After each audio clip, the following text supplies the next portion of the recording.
That's okay, fine. check this out, guys, and see if you find this funny as we did. Okay.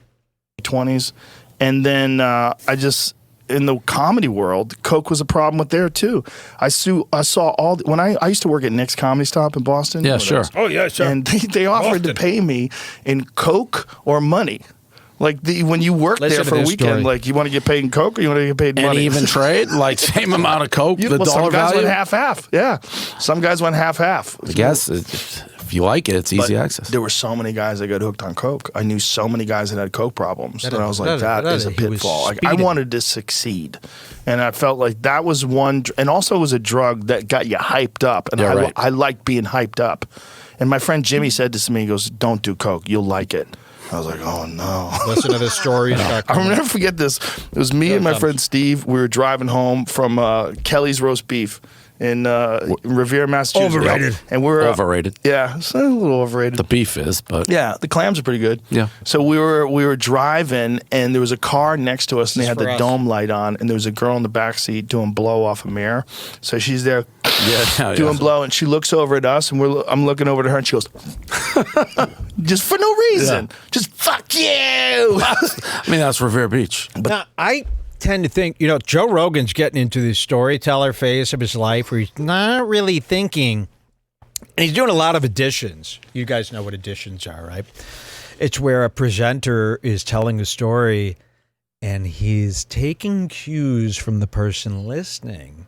And depending on how the person's reacting, if they're not reacting enough, the presenter will start doing additions to see if they could get a rise out of this person. I find telling stories to people, believe it or not, pretty ballsy to tell someone a story.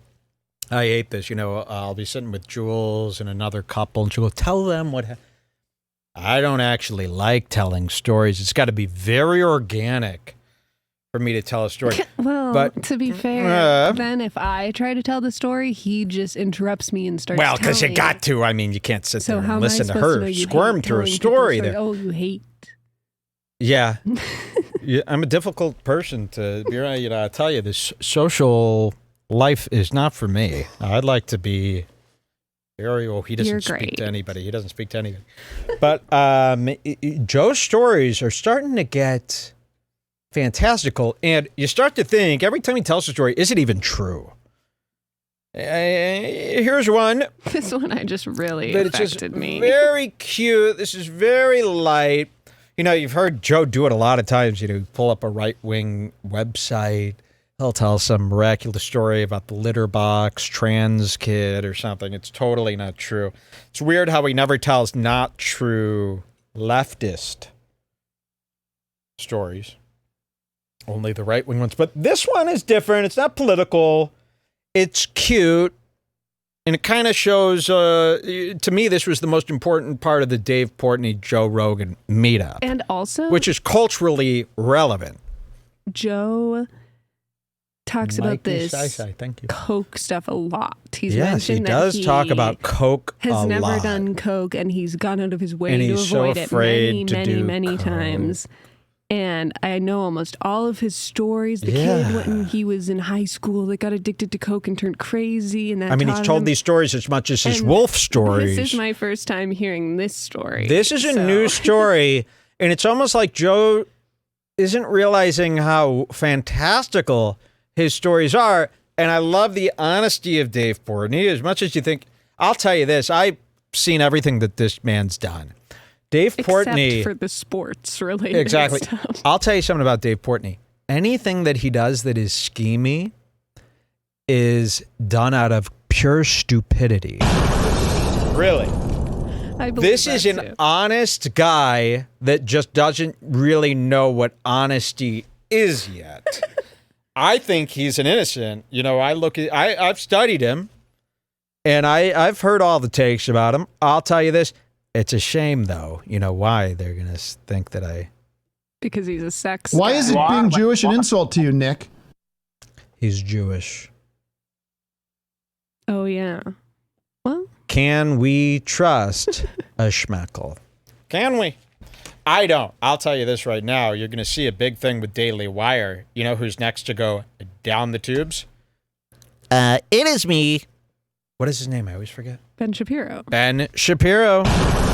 And I'm telling you, when Ben Shapiro goes down, which is coming up, folks, this is going to be the year of Ben Shapiro going down. It's going to be very bad for Jewish public relations. That's true. Because the only thing holding the Jews or shouldn't be killed is this fucking Ben Shapiro. And when he blows it with all those people, oh boy, the Jews are going to be enemy number one. So thank God I got no association to those people. And that's where are we clear? And I don't like at all that Dave is a disgusting sex guy, but I hope that that's in his past. I feel, there's an innocent. I go by deviation. Is someone doing devious, despicable things on purpose, or do they have an innocence? To me, Andrew Tate, in jail, Andrew Tate, has an innocence. And it's different. It's nuance. And maybe that just means by the way, you're getting honeypotted by him. He's such a good manipulator. No. It's not that. It's out of stupidity. And people like Andrew Tate and Dave Portnoy, they don't know what they doing. Dave Portnoy's a nice guy. I trust him. Even though he's going to screw me over. $2,300 for a brick watch. He started a watch company. I almost bought one as a bit. I go to the website to buy one as a bit. I was going to, I'll have the brick watch. Someone will notice it. It'll be funny. $2,300 like is his starting point for his shitty watch. He started a watch brand. And he's selling watches for $2,300. The ugliest watch. It's worse than MVMT, Kumia's brand. I was going to buy one as a bit. I go, I can't do that. $2,300 for a stupid joke that a non-Picard is going to get. And then I wrote to Barstool Sports. I said, can you give me this watch as a bit to wear? This is not an ad deal. This is not a promotion. I would like to wear this watch as a bit because how fun. I was going to buy one. I wrote to him. I was going to buy one to wear on my show to see if anyone goes, that's a brick watch? Is he crazy? And then I saw they were $2,300, and that's too much for this particular bit.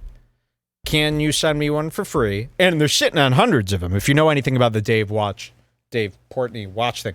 Anyway, you got to see this. I'll say this. I've watched enough of Dave. He's not the same as those other guys.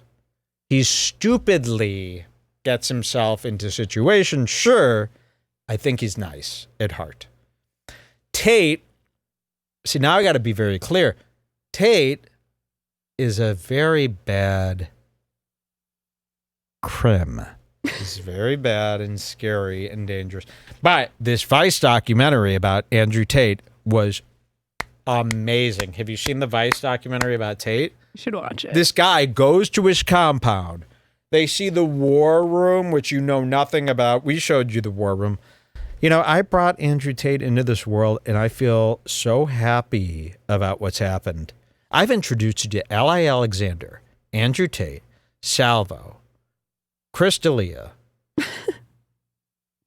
I just love the men I'm entwined with and what they've done for history. Culturally, it's funny. All right, watch this story. Here's innocent Dave Portnoy, because I know a lot of guys. They go, oh, Dave Portnoy's he's not Logan Paul level this. He's different, and he's sweet. Watch this. But that's coke, too. Yeah. And I was like, no coke. And then I also had another buddy who got arrested who was selling coke, and he got arrested for murder. And this was a scary murder. Where Scary murder. How close were you with this guy? He's a training partner of mine. Yeesh. Yeah, I knew. And Dave Portnoy's doing this thing, and I've had to do this before, where people are telling you exceptionally crazy stories, and you're like, and you're not that interested, but the details they're giving you are like movie level crazy. So you got to go, wait, what? You know, and you got to like, have you ever had to do that fake interest for something that is actually super interesting, but you have no interest in it?